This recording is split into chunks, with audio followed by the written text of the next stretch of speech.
Popa din Aiud, observator pentru arbitrii Iordache Angelescu din București. Din nou poate și frigul să-și pună amprenta. Acum o încercare de lansare nereușită, un dribbling frumos acolo și Zaharia reușește să degajeze. Să mai spunem că de la această partidă combinație cu Antonio Popa încercând să mai paseze și o pasă înapoi, vine și șutul în blocaj, resping ai noștri. Mihailescu, continuă Mihailescu, nu se acordă nimic.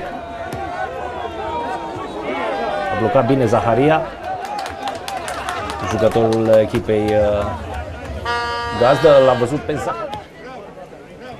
O minge în marginea cărului de 16 metri, la care nu s-a descurcat Cristi Păun. Centralul Sergiu Anton din București s-ar putea să aibă un teren. Lovitură liberă pe care o execută cu piciorul stâng George Mihailescu. Centrare în marginea careului și puțin a lipsit să marcheze Zaharia. Balonul a trecut puțin. În continuare, 1-0 pentru Mușcelul Câmpul Lung. Celălalt portar de pe teren, Adi Tănase, reține această. Zaharia se complică, însă păstrează posesia.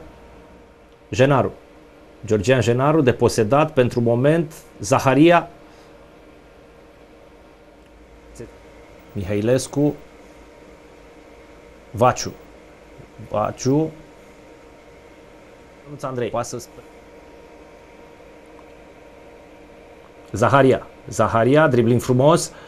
Zaharia, mingea merge pe cealaltă parte a terenului.